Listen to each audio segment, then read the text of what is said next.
I'm chagrined when we start the recording as soon as everybody's on, and then we end up spending 10 minutes talking about silly things. But that's okay. So we are recording, and I will just say welcome everyone. I'm glad and appreciate that you can make it tonight. We'll try for this meeting to not be longer than an hour. We really have primarily just two documents to review and discuss. Those being, as you know, the proposed 2021 budget, as well as a resolution that the Mission Center leadership team has worked on that we would like to present to the conference in November. And we'll talk a little bit about conference too, just to give you an update on what's happening with that. So before we begin, if you would just pray with me as we start our meeting together. Creator God, we are grateful for this opportunity to come together tonight to discuss the business that we need to discuss, but also just to connect with one another as friends and colleagues in this Mission Center. We ask your guidance on those items of business that we'll be discussing, that the decisions made, the comments and thoughts that are shared all be aligning with your desires for your mission here in this area of the world. And we're just grateful that we have the technology available, that we can meet in this way on this lovely evening. So we ask your blessing and your guidance as we move forward in our time together. And we pray in the name of your Son, Jesus Christ. Amen. So thank you. I think we'll just start with the budget review. You all should have received Donald's email with a proposed, oh, Doug's here, yay. I'm gonna admit him. And give him a chance to get in there. Hey Doug, hi, we're just getting started and all you've missed is an opening prayer.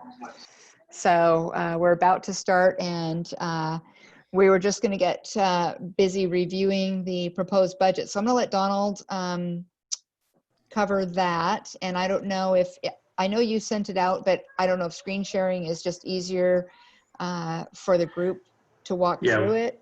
Would you rather screen share, or would you rather go through your own copy while I'm going over my notes? Any preferences? It's usually larger for us if it's on our own copy.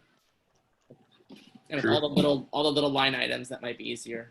Okay, well, pull it up. Take this time to pull it up if you got time to be referring to some pretty specific stuff. Does anybody not have the ability to also look at the budget that he sent out by email? Print. Somebody is going with the old paper copy there, Todd. Good job. I'm old school.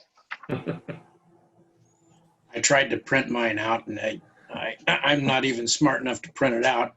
And I certainly am not smart enough to kick off of here and go to the other one. So if somebody wants to come here and show me how to do that, I'm teachable, but I probably have to ask you how to do it tomorrow too. That's fine. What changed my world is my wife introduced me to a little PC hub, Terry. So I've got my main laptop right here in front of me, and then I have a screen over here to my right, and then I have a screen over here to my left, and then I have a phone charger right here, so I feel like I'm in the space shuttle in my office right now, so it's awesome. Yeah. With my flip phone, would I be able to get it on that? Oh, don't even talk to me about a flip phone. I'm sorry. Okay. So Terry, did you get a chance to review? I did review it, and I reviewed it about 30 minutes ago, so it's somewhat fresh. Okay. Well, first off, just some overall comments. There is something in the work that, and we'll get to it in more specific detail here soon, but the short story is that I have become unsatisfied with the amount that World Church is charging us for employee benefits. And so I am searching, oh, sorry, what, Kim? Oh, I just a thought, perhaps give the council the background as to what they're charging us and why, even though we don't even use the benefits. Yeah, I'm getting there. Okay. This year, they came out with a number And at least for Kim and I, they charge us 33% of our gross salary, whether or not we choose to take those benefits or not.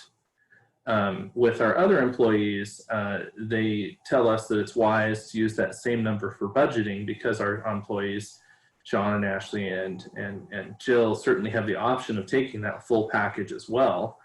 And so those are the numbers that are in our budget, but that is a crazy number. We don't necessarily spend everything, because currently we have one employee who does not use the health insurance that they've opted out. But as far as our budgeting goes, that's what's in the number. And you're going to see that that number is greatly increased this year. I'll explain. It went up dramatically. And so I'm shopping for insurance brokers right now to see if we can maybe separate from World Church benefits and save the Mission Center some money. Prior to this meeting, I thought it might be a good idea to give you two budgets, which was A and B. And Kim gave me some wise counsel and said, why don't we just give them A? That's the worst case scenario if we can't make this work. And so that's what you're seeing today, is the worst case scenario budget, which I love as a fiscal conservative that I am, say it can only get better from here. So that being said, I'm going to launch into some notes. And if you have any questions, please be sure just to shout out, because I'm going to be looking at this screen over here on my notes. I won't necessarily see if you have something to say.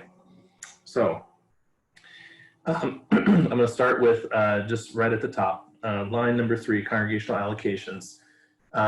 You'll see that in 2019, that it doesn't reflect the full collection of allocations, but indeed we did do better than that.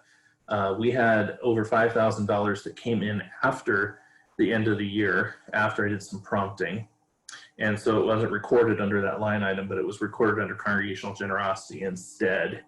And in fact, after all was said and done, we only had one congregation who didn't make payments last year. And that was, I don't know if I should mention which one it is, probably not, but it was not a large amount of money. And next year, to correct for that late allocation, which Steve Pomeroy tells me has never happened before, so I just must be lucky, we're going to account for that by doing an allocations receivable account for 2021. Line 5, investment income, that is standard at the 4% average, 4% of our 5-year average. You'll see that has increased because our average has increased. With the sale of the Bellevue property, our operational investment fund has grown. And so because it's a 5-year average, it will continue to grow over the next 5 years before it probably comes down over the next 5 years after that. That will also depend on what happens with the Benton sale, because that money that they owe us will also go into that fund. Line 6, you will see that that is an increase of about $14,000 over last year. And that is primarily, number one, because of the increased benefits costs that were being quoted. And allocations are down a little bit. That's back to line 3, just a little bit. I thought that it would be appropriate to take them down a little bit because we're losing a congregation. Fairbanks has elected to close as a congregation as of the end of this month. I don't know if that was news for you all yet. Has that been announced, Kim? Or do we announce those sort of things? Yeah. Congregational closure. Oh, you're muted. I don't remember if we've done that in the past.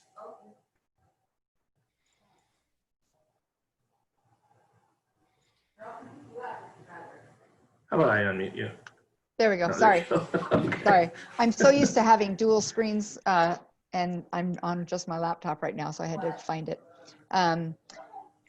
So yeah, we don't usually make an announcement when a congregation closes. It usually all kind of comes at conference when anything that's happened during the year kind of all gets announced at once. Okay, well, it will definitely come up when they go over their allocation sheet and don't see Fairbanks on there anymore. I have one quick question for clarification. In the column that says 2020 actuals, Is that as of 7/31? I know that that's Yes. probably too recent to actually have all those yet. It is. In fact, you guys just should have gotten your email today that I just closed that today. Yeah, so we'll get an updated version of this soon, I think. Yeah, in fact, I can probably update it tomorrow. I have all those numbers to plug in there. Yeah, So, because that's important to be able to Yeah. see too. yeah. Oh, and I'm going to touch just a little bit about that at the end when we're talking about the next item of business too. So, okay, let's see. Line number 9, congregational generosity. That included a 10,000 gift from Renton from the sale of the Bellevue property. So 20,000 of that did go in our checking account, and that 10,000 gift went into the AIP account. So that went into our operating investment fund as well. Let's see. Okay. Line number 16, ministerial staff. There's a lot to say here. Okay. 2019 audited is actually higher than expected because of the staffing change we made in the middle of the year, where Karen quit and Ashley was hired. So the ministerial staff is actually higher than expected, and then the administrative or support staff is actually, which is on line 21, is correspondingly lower, because we, instead of splitting the job 50-50, we decided to hire Ashley as a minister. Does that make sense? It should make sense. Okay. You will also see that the 2021 number is a great deal increased from 2020, and that's because of benefits. There is a cost of living increase in there as well, but most of that expense is benefits. And then line 17, you'll see that one increase because I hope I don't lose you guys here. This year with COVID-19 has taught us something, and that's that when we pay the World Church, they don't like to give it back. So in the past, we have paid World Church for some of the reimbursement charges for Kim's and my salary, not salary, for our travel expenses. It's called ministerial reimbursement, MR. You may or may not have heard about that before. Due to COVID-19, we're not going to spend the money that we sent them this year, but they're also not going to give it back to us. So for 2021, we've decided to do it all ourselves. And so the money that we normally would have sent them, which was $8,000, has been added to line 17. Yes, Kim. Okay, I'm already unmuted. So to me, this was a revelation when I first started working, when I realized how this worked, and I only recently really found out how it works. So I want to make sure everybody really understands this, this way that World Church does this. Rather than what I always thought was that, like, if I say I spent $250 on a given month for gas and incidentals due to my traveling, and I send my reimbursement form into World Church and they pay me, I always thought that that exact amount was what they would then bill the mission center, and we would pay them. So it's already a ridiculous situation where I spend money, I send it to World Church, they pay me, and then they invoice Donald for that same amount. It's very triangular and makes no sense to me, but that's how they do it. I only recently found out that in fact, they don't pay that exact amount. They take my budgeted MR for the whole year, divide it by 12, and they just bill the mission center for 1/12 of that. So some months I may come in under that 1/12 amount. Some months I may come in over that. And that's why at the end of the year, regardless of whether I've spent that allowed amount, they have billed us for that and we have paid them for it. And it's kind of a use or lose situation where when we get to a certain point of the year and realize I have this much money left in my MR, if I have any travel coming up in January, February, or March, it would be good to buy my plane ticket now because I'm going to have to pay it anyway. So is that kind of making sense? I mean, it doesn't make sense, I understand, but that's how they do it. And so with this year, what Donald is saying is that because his and my and Sean's, everybody's travel, but his and mine go through World Church. All of the money that I would normally be spending on gas and travel related expenses, I'm not spending. And so we're in danger of getting to December and being way under our budgeted normal MR amount. So, so this year might be tough in terms of paying them money that we never spent.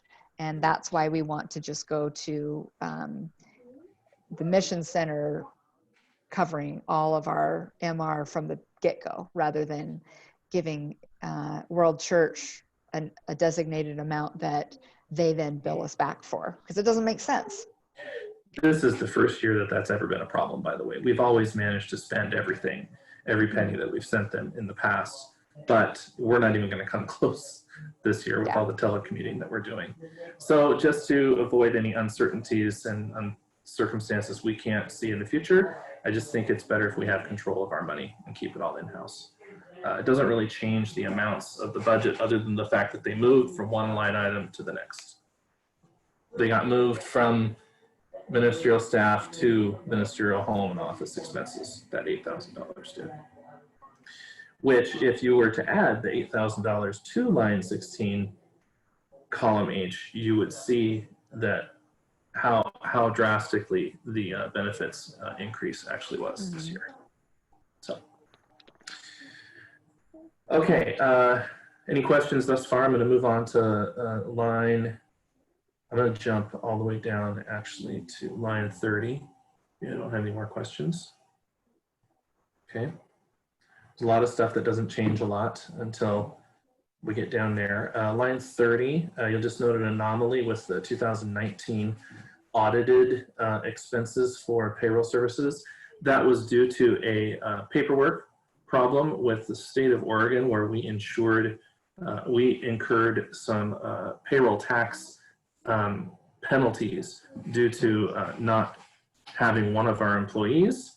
It wasn't that employee's fault, but listed in the right location where there was a local tax. That has been remedied, so won't see that again. And let's see. Oh, and then line 32, you'll see a drop in what we've budgeted for insurance, and that's really quite simple. In past, our insurance invoices for the Mission Center included vacant buildings such as Ellensburg and Roseburg, and we have no vacant buildings at this time. So all we're looking at there is, most of that I believe is leadership liability insurance. I forget what they call that. It's the same insurance that our boards have for Directors and operators. Thank you. Directors and operators insurance. Carrie's hollering from the other room. So, and last but not least, line 38, you'll see a huge spike in 2019 audited, and that was due to the fact that we intended to empty out our caravan fund so that it could be held in a joint checking account between Caravan and me.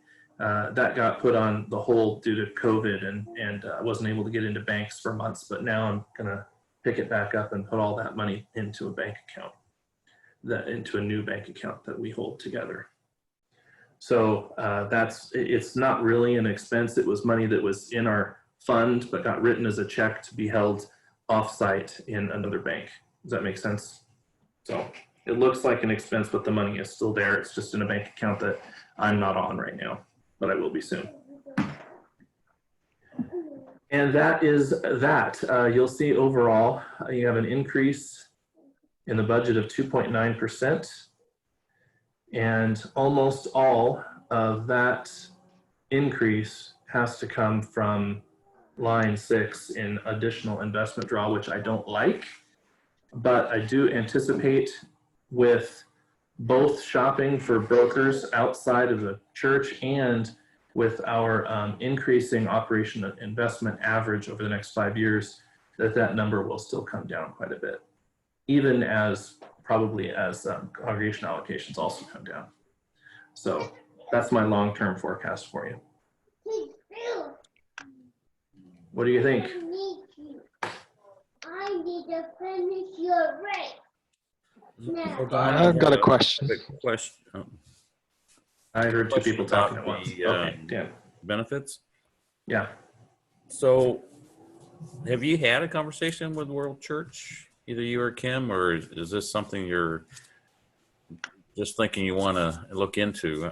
I've already started looking into it, and I want to have my ducks in a row before I broach the subject. I mean, we had the same issue with, or concern about property insurance, and we were told, sorry, you're part of the overall group, and you can't, even if you can get it cheaper elsewhere, you're not allowed to. So why do we can?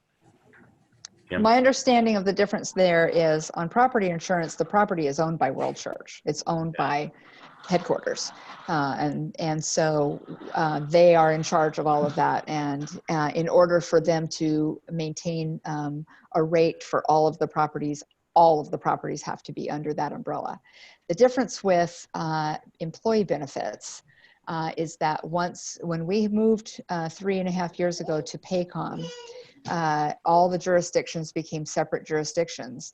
And for some reason, the two mission centers in California were allowed to go out and find their own broker to maintain, to provide employee benefits. And they're not the only ones. Other jurisdictions have too. So in fact, even in our own mission center, Portland and San Francisco have gone outside for benefits. So, and we were told at the time, because Paycom was new, the whole scenario was a new scenario. We were told at the time that that we had to be on World Church benefits, and we only kind of found out later that actually some mission centers did successfully find brokers that could handle their employees' benefits, and they were allowed to do that. So we are just moving forward with getting all of the information, finding a broker that can handle both, at this time, both Washington and Oregon, although we should confirm that should we ever have any employees that live in Alaska, that would be an option as well, just on the off chance that happens. But we want to get all the information that we can, and then send a proposal through Ron to HRM, Human Resources Ministries, and explain why we want to go this route. And I think we've got some good justification to do that. I do expect a little bit of pushback, Dan, because they're not going to like it, but they have already set the precedent by letting other jurisdictions do it. Yeah. They're not going to like it because the average age of our employee is around 40, where the average age of World Church employees is around 60. And we bring their average down. And they're really not going to want to see us leave, but I just don't see how we have a choice. I don't understand why it's that expensive. And, you know, no, I'm not going to say that. Never mind. I'm self-editing here. Somebody else had a question, but I didn't see who it was. Hi, this is Doug. I had a question. Yeah. I was just looking at the home ministry expenses, home office expenses, and I noticed that, you know, the 2019 budget, it was 45, and then 2021, you're going up to 46, but in 2020, we were only at 38 for a total budget, and then 2019 audited, we only spent 32. So why the big jump in the 2021 budget? Well, the first, right off the top, the $8,000 jump, that was the amount that we explained we're not going to be sending to World Church any longer. So it was accounted for in 2020 under line number 16. Except the ministerial reimbursement. Yeah, the ministerial reimbursement. So we did pay an additional $8,000 above that $32,000. So we actually paid $40,000. So the increase from actual 2019 of 40,000 to 2021 of 46,000 is a little bit of an increase, but I wanted to be safer than sorry. I really don't. I mean, we have never spent quite as much as we budgeted there, but that's because we budget for quite a bit of that amount. I think it's about I have to look at my other spreadsheets, but I think it's about $15,000 of that accounts for our LSMs.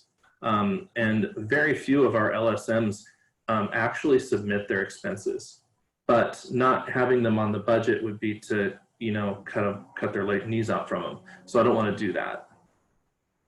Does That make makes sense. Yeah, that's fine. I just didn't understand. Yeah, it's really just an issue of moving the MR, like my MR and Donald's MR was formerly split between two line items. And now we're just all moving it up under Into our one. own ministerial or home expenses. I can see though from Yeah. your response though that I'm going to have to be a little bit more clear about that at conference. I'm going to have to write a better note about that. in Or my report. maybe even create 2 line items for ministerial staff, maybe, I don't know, and just break that out. Sure, break it out between. Sub line item for ministerial staff or something. Okay. Yeah, in our heads, it makes a lot of sense. But explaining it to somebody that doesn't Yeah. work with MR and isn't familiar with that whole weird scenario, it doesn't make any No, sense. Yeah, as my That's boss why says, it makes sense that people are the numbers all day, but Yeah, that's why we're having this meeting. I stare at the screen for hours every day, and I know exactly where every penny is, but I need your eyes on it. Yeah. Absolutely. I have a quick Yeah. question. Where does the New Expressions Fund fit in? Oh, this is just the operational budget. The New Express, we have a great number of funds that are outside of operations. New Expression is just one of them. That's on your balance sheet though that you should have received today, and all the balances are accurate. We've had very very little spending out of the funds because so many things have been canceled. Did you send that balance sheet out today or did I miss it? Yeah, I did. Everyone's shaking their head. Mm-mm. I'm looking. Send it to the Mission Center Council. Did not arrive. Checking my sense. Not yet, sweetie. Hold on. Didn't you send that out a couple of days ago, Don? No. 'Cause I remember looking through that. I sent it out just today. It was a reply all. Oh, I should have done a fresh. No, that's not it. That's not it. Oh my gosh. Did I just not hit send? I remember typing it. I haven't seen a balance sheet today. Well, you're going to get it tomorrow then because I worked really hard on getting that done today. And I can't for the life of me figure out what happened to it. It's time warp or something. You're right. It's not in my sense. That's bizarre. Okay. I guess what I was talking about was that balance sheet up through the end of June. Oh my God, it's in my drafts. Okay, there. Now you have it. Okay. Sorry about that. So we will look at that Okay. after the meeting.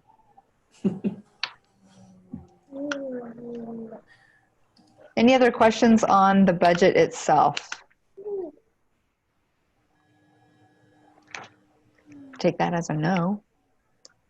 And when the balance sheet comes and you take a look at it, I would say if there are questions, direct your questions to Donald and copy me and actually do a reply all, and then everyone knows what questions are being asked. Because if there are any questions, it's always likely that they may be the same question. I'm going to actually open the second document that I just sent you because it's important for our next conversation. And maybe I'll share screen on that one. Those are limes, honey. Those are limes. They're very sour. I don't think. No, thank you. Anyway, are you guys ready to move on to the next? They're very sour. The resolution? Yeah. I'm ready. Okay. So, okay, first some introduction then. You remember at our last meeting, we had this big plan about what to do with our net gain, which some people like to call surplus, but I like to be more accurate and call it the net gain of the annual income. basically because of the payroll protection program and because decreased expenses, we're going to have extra money this year. Do you remember that conversation? And we were going to make it work so that we split it among our campgrounds. And the next action step after our last meeting was to contact pastors about it. Well, you'll notice that never happened, and here's why. We decided to touch bases with Ron Harmon first to tell him about our plan, and he put the brakes on it for us and said, hold on, I'm going to push you back, and I'd like for you to consider this alternate plan. Because if you split up the money and send it to the campgrounds, it might be possible that that money is just wasted, because it might not be enough to save a particular campground or any campground or whatever. Have you thought about putting it in one pot and calling it like an emergency fund, that these jurisdictions, whether they're campgrounds or whether they're congregations or whatever, that if people are low, they can apply to the Mission Center and say, we need some help. And then we, could make a decision about where that money would actually make sustainable good rather than just spending it all as we got it. So that's where this resolution comes from. I'm going to share my screen now, show you the last few lines of the report that I just sent you. Screen 3. Okay, and I'm going to try to zoom in on it so you can see it.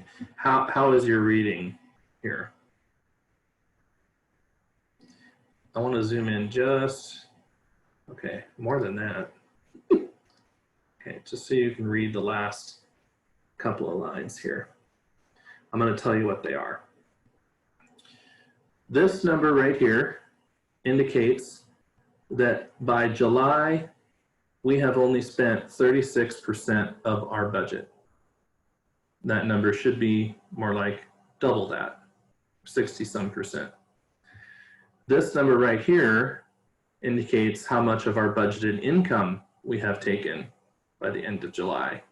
So we've brought in 106% of what we budgeted for income. You can see that these two numbers are also very important right here. This is the number that we should have spent by now.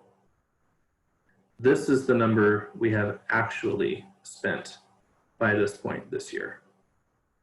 So currently we are trending at about $100,000 more than we expected for this year. Now that trend will flatten out a little bit as the end of the year continues. We don't expect, another stimulus package to come our way, and allocations, they kind of drift off towards the end of the year. But even so, even if our expenses remain steady, the Mission Center will have, in my estimation, about $100,000 at the end of the year. I'm going to crunch a lot of numbers before we make this precise, but I wanted to give you that information before we consider the resolution and tell you that's why some of those numbers in the resolution are still highlighted, because I don't feel comfortable at this point in making a hard decision about what the numbers are going to be. In fact, I won't know the exact net gain that the Mission Center has until we close 2020, which usually happens somewhere in February of 2021. Now, that doesn't mean we can't establish this fund, we can't pass this resolution, but what it means is that I don't feel terribly comfortable deciding what the amount of that fund is until I close the year. That happens to be about the same time that we anticipate that our campgrounds are going to be very short on money. So I think the money will be there in time, but I would like to get your advice about the wording of that resolution so that we can kind of make me comfortable and Kim comfortable, but still have something solid to present to the conference. We have to do it during the conference, otherwise we won't be in a position to be there when we're needed. Hey, Donald, Now- can you remind me how much we received from the Payroll protection program, yeah 78,000. 78? Now, not all of that was kept by the Mission Center. I sent portions of that to all of our jurisdictions who have payroll through Paycom with me. So I sent Lewis River some, I sent Remote some, I sent various congregations some. But most of it stayed with the Mission Center because we have a much higher payroll than all the other jurisdictions do. And the last thing about it before I open it up for discussion is the version that I sent you was the one that I wrote and highlighted. Kim since then did some tweaking, and I have a different version, but she didn't change very much. All she changed was a little bit of language, and she was talking more about percentages than actual numbers. But I want to hear from you. I want to know what you suggest going forward to the conference with in order to make this happen. We'll use that document as a baseline. And to clarify, my concern in the original draft, which is the one you received, was that it was based on the 70,000 mentioned to establish this emergency fund was based on anticipating 100,000 in net gain. And I just wanted to provide a vehicle or a way that if we don't realize 100,000 in net gain, we aren't still obligated to put 70,000 into an emergency fund. And so that's why I was thinking, well, 70,000 is 70% of what we anticipate. What if we only end up with a $92,000 net gain? Are we still obligated to put 70,000 in? I wouldn't want to do that. I would want it to be a percentage. And so we need to tweak some more language and discuss, whether we go with a hard number or a percentage of whatever our net gain ends up being. Potentially, and I don't know, Donald will know better, and perhaps it's doubtful, but potentially there could be more than $100,000 in net gain. I think it's very possible. In fact, I wrote this from my fiscally conservative platform. I really think it's possible we might get more. I just don't want I don't like to broadcast stuff Right. like So in that event, we could even use language to the effect of 70% or 70,000, whichever is greater. Or whichever is less. I don't know which way. Whichever is less. Whichever is less. Yeah. So in case we have less than $100,000, we use 70,000. Or we use 70%. And if we have more than 100,000, then we stay with the 70,000. So yeah. And any net gain just rolls over to the next year's budget. Is that right? And any net gain actually rolls over to 2 years in the future. So net gain we have in 2020 will show up in 2022, but we don't want to have a net gain of 120,000 in 1 year, because it would totally screw up everything else. We'd have to, we could give congregations a free year, really, if you wanted to. Right. We could also reduce your draw, right? We could, yeah, but it would just be for 1 year. So it would, yeah, and that would be good too. But this whole thing came out of the and I don't remember honestly who was there and who wasn't. This whole idea comes out of the fact that we really see our campgrounds in steep trouble come March, and it puts us in a position to help them if we choose to. And that is a really key point. I mean, if we choose to, we don't have to put this on the docket at all. I mean, we can just say, hey, let's just follow the procedure of net gain like we have been. And yeah, in 2022, I cut the draw in half. But do we have any idea what have the campgrounds come to you so far and said, we might need this XYZ amount? We've been directed by the field to project income and expenses for all of the campgrounds. And so I have knowledge which campgrounds project in the negative and which don't. Some do. One in particular is looking to run out of money in the spring. So just for some background, when we presented the original resolution, where we were decreasing allocations by a certain percent, and we were figuring out a formula for helping each of the campgrounds up to a certain amount based on camper days. It was quite an elaborate proposal and calculation, if you'll recall. When we presented that to Richard Betts and Ron Harmon, through the course of the conversation, one of the things that, Ron, I mean, just so you all know, we are at a point, not only in our mission center, but in the entire church, where we have to start being really honest about our resources and the wisdom of continuing to put money into resources in terms of congregations and campgrounds that may or may not make it financially in the long term.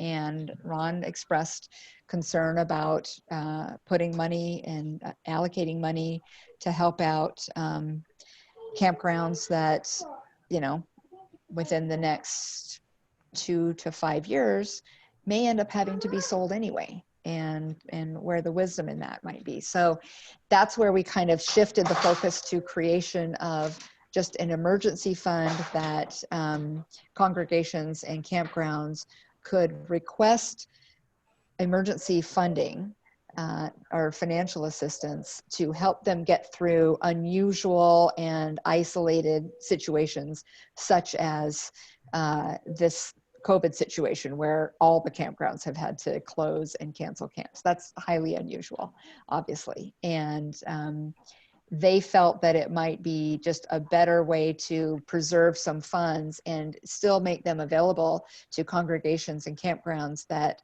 are going to need some assistance without outright setting into stone that this campground's going to get this much, period.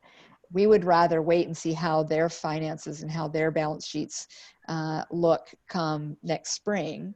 And if they say, hey, we need a few $1,000s just to get some maintenance done so that we're up and ready for the 2021 camping season, then we have those funds available, rather than saying, well, you're $20,000 short in your budget, so we're just going to give you $20,000. That way we do have money in an emergency fund that nobody knows what's going to happen next year or the year after that with this pandemic, with the economy, so many unknown. We have learned, if nothing else, we have learned that we cannot predict the future, and we don't know what each coming year's financial situation will look like. So having just a more generic emergency fund available seems to be the direction they would prefer that we took, rather than putting into the resolution an actual allocation, if you will, to each campground and or congregation that can't make their allocations.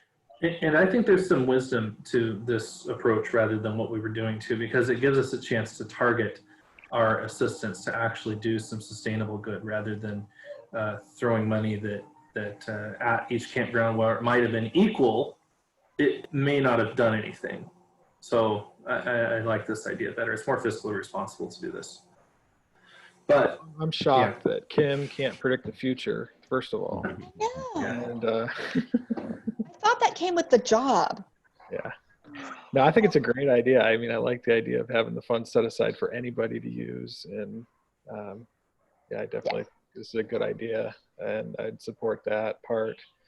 And I think, tweaking the wording a little bit and maybe using a percentage if it's below 100,000. Those are all good ideas. I like those. So 70,000 or 70%, whichever is less. Okay.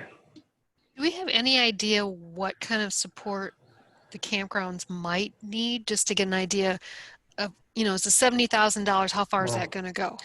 Here's the thing with COVID, Stacy. Each campground is very different, by the way. Okay. But one thing that I can say with fairly certainty is that all of our campgrounds are dipping into their reserves to a degree that their capital projects are not going to happen. So, I mean, Dan serves on one campground board. He's the treasurer of Lewis River, so he could comment on that particular one if he wants to, but you don't need to, Dan.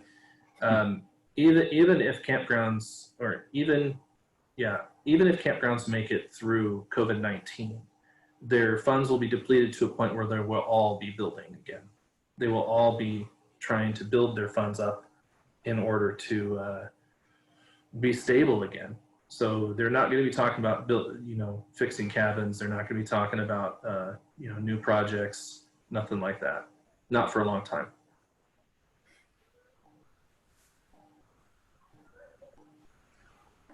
Other comments? So the 70%, is there any magic to that, or? No, well, I'll tell you the number I was thinking of is that the past 2 years, if you look at the budget, the operating surplus carryover has been between 30 and 50,000 for the last few years. So you're trying to keep it? Yeah, so I'm trying to keep it there so it doesn't mess up our 2022 budget too badly. I think when you start throwing around percentages and what ifs here and how we wind up the year, it's a little confusing. Okay. Whereas if we just said the funds we received for the from that program is set aside for emergency, is our emergency fund, whatever it is. Stimulus fund. Well, that does equate to approximately the same amount That makes of a money. certain amount of sense to. That might be good for the messaging, but something people can understand. People can understand Yeah. versus throwing percentages of net gain and.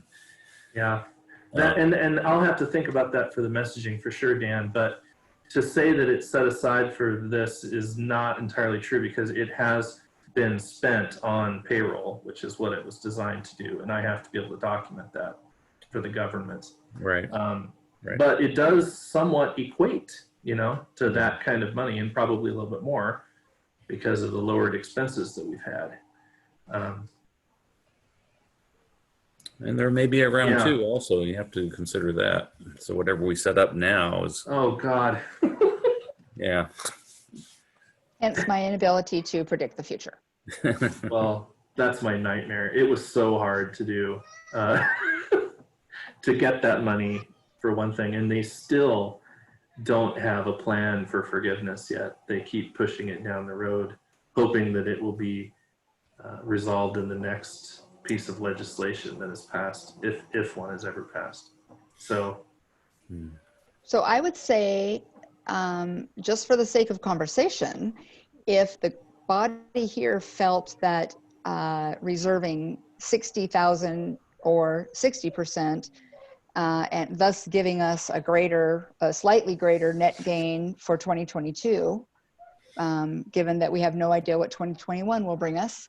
I mean, I am certainly willing to entertain going with a 60,000/60% number in that emergency fund. It's still a significant amount of money for emergencies, or somewhere in between. We chose 70 because if we're looking at $100,000 in net gain, typically from year to year, we usually have about $30,000 in net gain that we roll over to the 2 years ahead in the budget.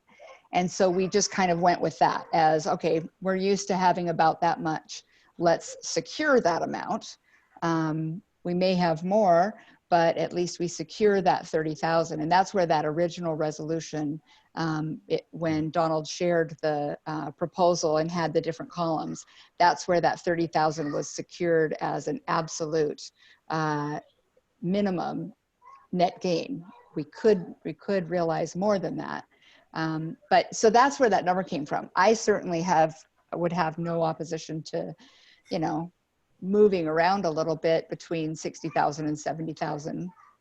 If you all felt like it was prudent to secure for ourselves, as far as net gain for 2022, a higher number like 35 or 40,000. I'm open. I'm more concerned with 21. So Yeah. So these between 60 and 70, I go with 70%, but Okay. well, obviously I agree. That's why I wrote it that way. Yeah. But yeah, I'm not a stonewall to it. And yes, I'm very worried about 2021 also. Yeah, we won't go into that. That's Well, the good different. That's news- a different Zoom. Right, but the good news to remember is that a great many congregations have already indicated that they are not having a problem meeting their allocation for this year, that most of them are, for the most part, are still seeing kind of normal range of contributions from their congregants. So as far as my understanding is, and Donald or Sean can certainly correct me if I'm mistaken, but the last time we kind of touched base with the congregations, most of them indicated that they were actually doing fine. Of course, a lot of that is because they may be getting fewer contributions, but they also don't have all of the same expenses. Obviously heat needs to stay on, but it doesn't need to, be on as much or to the degree and that sort of thing. Water usage is down. Insurance still needs to be paid, but electricity and utilities are all down. So there seems to be a balancing out sort of at the congregational level. So far. And that certainly depends on how long we stay closed. Hopefully we're starting to see potential for some reopening happening for some of the smaller congregations. So that remains to be seen, but things are looking hopeful, at least on the surface. So. But Dan, I am taking your note well about the messaging. The resolution is not the message, and I'll need to make sure that during our delegate sessions, I do a real layman's terms understanding of where this money's coming from. I may actually have to use the word surplus. I hate that, but I may have to. I love that word. Steve might stand up and object, but that's okay. Yeah, he does not like that word. You just call it windfall. Yeah, windfall. There you go. If only it were. The generosity of others. Mm-hmm. Yeah. And really it is. It's taxpayer money. So I think what the bottom line comes out to is the draft that Donald sent out is just that at this point. We need to get some more firm numbers and kind of see where it ends up. But obviously by conference time, well before conference, by September, we've got to have a solid draft to present. And I like I said too, I just closed July, so I'm going to be taking month by month. So I'm literally going to be making a graph so that I can track this trend out through the end of the year, so that when we come up to conference and have this, I'm going to feel more comfortable with the numbers that we have here. And if I feel that they need to be changed drastically, I will definitely make sure to let you all know.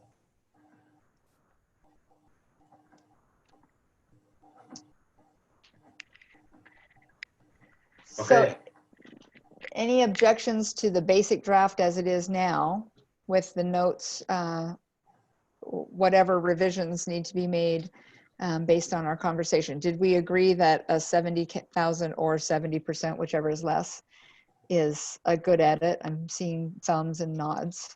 Okay. So we'll insert that language.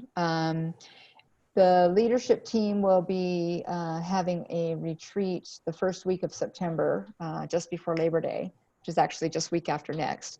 And so I would say that during that week, we're going to get some of this stuff nailed down and as close to final as possible. And so we'll send this out for a second review and approval before sending it out with the pre-conference documents that we normally send out in middle to late September, along with the draft budget. So my guess is we won't have a meeting, but we will be sending out revisions of these two documents to you prior to them going out to the Mission Center in general.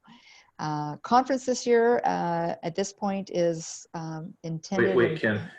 Wait, Kim, though. I do intend, just to give you guys a deadline I need to get the end of July and the resolution word, but I do intend to get this out. Well, doesn't it come out with your pastor's letter?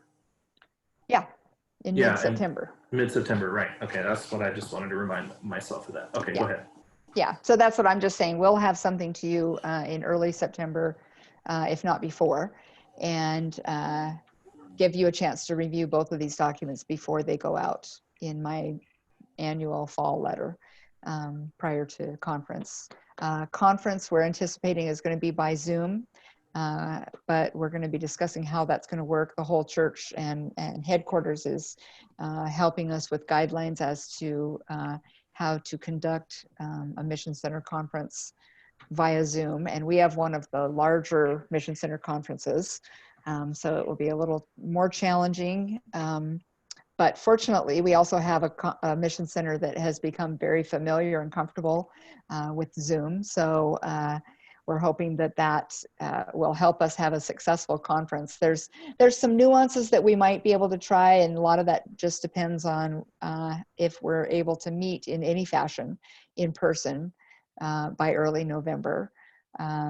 There is a slight possibility, and I mean, what I would like to see happen, but I'm not holding out a ton of hope, would be that in some areas that are allowing people to gather, that we might have a few congregations that actually could host that Zoom part of the meeting. And so people could gather together in one congregation and have somebody there that could count votes and be the tech lead and kind of sort of a co-chair at that congregation. So if we had a few of those throughout the Mission Center, it might enable more people to participate. We will still do a delegate conference. So we are also exploring the different ways that when you have a big Zoom meeting, but only part of some of the participants can vote because they're the delegates. You know, how do we do that? Do we do delegates by Zoom and non-delegates joined by YouTube for streaming? You know, so we're still exploring some of that, but it is underway. And fortunately, we've gotten a lot of guidance from headquarters. They've been spending some time just looking at all the different possibilities for us. So we're getting some help there. But we will have a conference, and of course, all of you remember our delegates automatically by virtue of being on Mission Center Council. So when it does come time for your congregations to start electing their conference delegates, please don't include yourself in that count because you are already delegates. So any other questions or concerns from the group regarding these documents or anything else that's on your mind?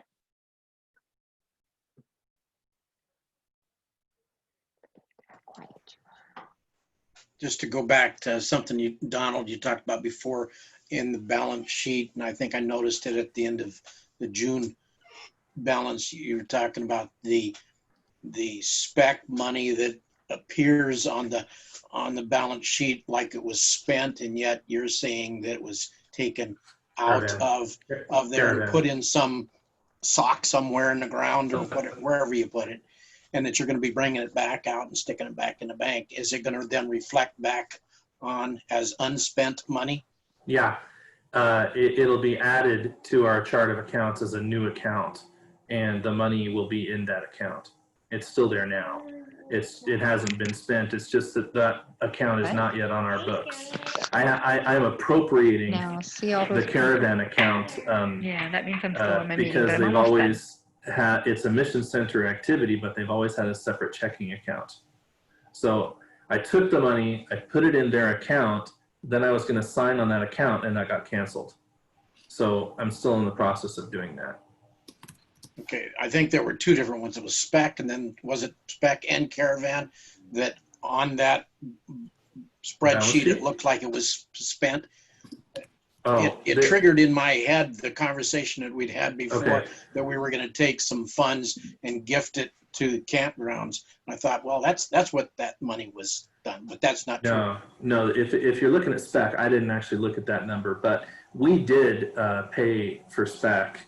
And then when spec got canceled, we got it back. That may not be reflected on the balance sheet yet. It should be on July because we got it back in July, but I haven't studied that part. We got less, let me rephrase that. We didn't get 100% back. We got everything back except for the cancellation fees from the airlines. So yeah, we got back a large portion of it. Sean, I don't remember what the percentage was. It was like 90%. It was rather good. Thank you. Yeah, there had also been some other expenses already, like the leadership team retreat expenses and whatnot that had already happened too. Right. I forgot that, and Donald, thank you for reminded me. There is one other thing I wanted to just update you on, and that is the Bridge of Hope strategic planning team that you're aware of, that we put together during the month of June and had our first official meeting June 30th. I'm happy to say that Dan and Brenda are both they're sort of the Mission Center Council representatives on that team and are participating. And they also, because we have such a big team, and just really, I'm really impressed at this point in the discussions that they're having and the way they're approaching this target that we have. We decided that it made sense for that team to also internally self-select sort of a leadership committee that would help drive agendas and timelines and focus points along the way, and thus allowing myself particularly, but Sean and Donald as well, to sort of move into more of an ex officio role and participate and oversee, but not have to drive all of the steps of this 3.5-year project. And so Brenda also serves on that leadership committee within the Bridge of Hope planning team. So we have been meeting about every other week and are in the process now of working on a congregational self-assessment survey. And just as a tool to help congregations really take an internal look at where they are, how they're doing, missionally, operationally, financially. We took, some of you may be familiar with a document that was presented at the Camp Summit a 1.5 years ago, and then expanded upon at the most recent Camp Summit in February, where you look at these 3 sort of pillars of viability: operational, missional, and viable, and financial.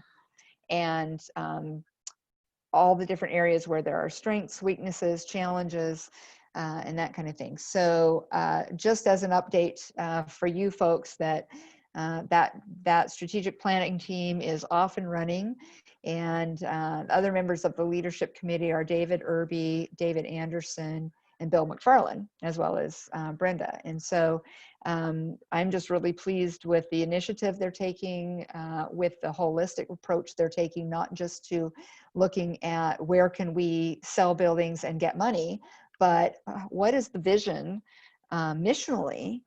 And in Dave's words, what is God's preferred desire for our mission center and for our church into the future? And I will be very honest that in a meeting that we had with Ron and Richard and the leadership committee of this team, Ron point blank said, the community of Christ is going to look much different in our future than it ever has in the past. And we have to embrace that and get used to this idea that our church is changing. And so when we start talking about things in our mission center looking different in terms of our organizational structure, we are not out here doing something new and different. It is the whole church that is going to have to look different going into the future. And we are going to become a much smaller church before we can become a much bigger church in terms of size, in terms of the resources that we use, and just in how we do things. And so I just feel like we are really at a turning point in the church in terms of how we look at ourselves, how we envision ourselves in the future, that we have to be willing to embrace some really significant changes. But I'm really pleased that this Bridge of Hope team is seeing their task as far broader than just coming up with $3 million to meet our Bridge of Hope. Thank you so much, the mango. Much more important than just reaching that $3 million task or target, but rather how do we use our resources most responsibly to continue to be community of Christ into the future. And yeah, survive. they're really looking at it missionally more than I thought they would, which I appreciate. Mission and compassion. So I just wanted to give you the update on the Bridge of Hope stuff before, while I had you all together here. And let you know that that's going on. Yeah, there will be an update on our Chinook blog site that I hope you're familiar with, although we haven't, it's still pretty new. And I don't know how many people really are that familiar with it yet, but that's going to kind of replace our Chinook newsletter and will be an ongoing thing. So we'll be adding to that all the time rather than 3 or 4 times a year sending out the printed Chinook. But I will be putting an update about the Bridge of Hope team on that blog in the next couple of weeks. So you'll see some information there. And feel free, if you hear from folks, you know, in your circle of friends, your congregations, folks that have questions about the Bridge of Hope or what we're doing, or are perhaps suspicious that the team's primary goal is to target congregations to close and sell, please feel free to redirect them to anyone on our team or to me personally, but also to assure them that we're really looking beyond just the idea of raising the money, but looking to, are we really being good stewards of the resources that we have from a missional standpoint? So I'm excited to see what they come up with and where we go with that whole project, because it's a big project, but I think they're up to the challenge. So that's my update for that. Anybody else have anything that they want to share? This is also the time of year, because conference is going to be here before we know it, that I would be asking everyone to consider whether they want to continue serving on Mission Center Council into 2021. I know Rochelle had told me last year that 2020 would be her last year. So we will be saying goodbye to Rochelle this year at some point between now and December. And you will let me know when that's going to be. But I thank you very much, Rochelle, you've been on for 10 years now, I think. And I thank you very much for all the input and guidance that you've contributed and helped. Not only that, I would like to say that some of you may be sitting in your chairs thinking, I don't do a lot for Mission Center Council. But just knowing that you're there and that we have to be accountable to you does a lot. Even if you're not like doing a lot, you're doing a lot. Does that make sense? Anyway, I have to have my ducks in a row before I talk to you guys, and I know it because I know you're smart. One of the things that the leadership team will be doing when we get together in a couple of weeks, we'll be talking about adding to the council. As you know, John Stevens stepped down 2 years ago now, and Nancy McManus from Alaska stepped down last year. Cheryl Davis, also from Alaska, has recently moved to Atlanta, Georgia, and so she is stepping down. So we've got no one on council from Alaska. So we want to look into that and see if we can add some members there, and just go back to our operating guidelines and make sure that we're filling empty seats on the council with a balance of geographical areas represented, and filling out, getting some new faces and some fresh voices and eyes onto the council. So all I would ask of those of you here is to give some thought as to if you want to continue, which we certainly hope that you do, but we also certainly understand that you all have lives and are involved in other projects as well. And so I just would like to have your commitment for 2021 probably by the end of September, because as we are preparing our conference materials, I need to know who's going to be stepping off for the coming year. So mid to late September is when I would need to hear from all of you.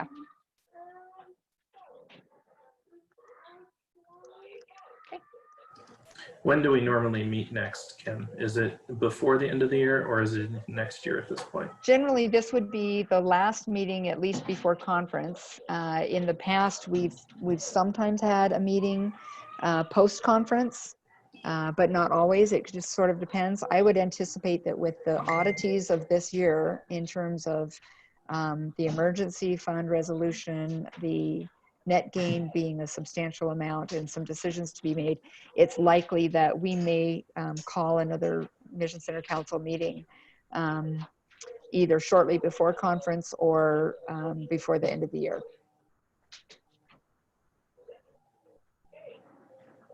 So. Well, I know that in some jurisdictions in the church, the Mission Center Council is passing the budget for everybody tentatively. But I'm glad we're not doing that. If we got to a point, well, I think if we got to a point where we were unable to have our Mission Center conference via Zoom, then that is one of the provisions that we're allowed to do, is have our Mission Center Council pass the budget. But we're going to do everything we can to have our conference with delegates and everyone able to participate. I think that would just be really hard for people, because conference is one of those times where everybody loves getting together, and obviously we're not going to be able to get together, but given the positive feedback that we get from all of our other online worships, I don't think there's any reason we can't anticipate online Mission Center conference being successful as well. So that's the hope. So any other comments or questions before we sign off? We're doing good with our hour and 15 minutes at this point. Anyone? Okay, take that as a no. And I am grateful again for all of your presence here with us tonight. And I hope you're all doing well, staying safe, and getting the social contact that you need somehow. However that is, I hope you're getting it, because I know a lot of us are feeling very isolated and alone right now. So I just wish all of you well, and it's good to see your faces here. So thank you. Thank you, everyone. You'll be hearing Bye. from us very soon. Good night. And I guess Sean and Brenda are staying on, right? Okay. I was just So gonna, I'm just- okay. gonna remind her that. I'm just going to leave. I won't end the meeting then. Okay. Bye, friends. No. No. All right. Bye.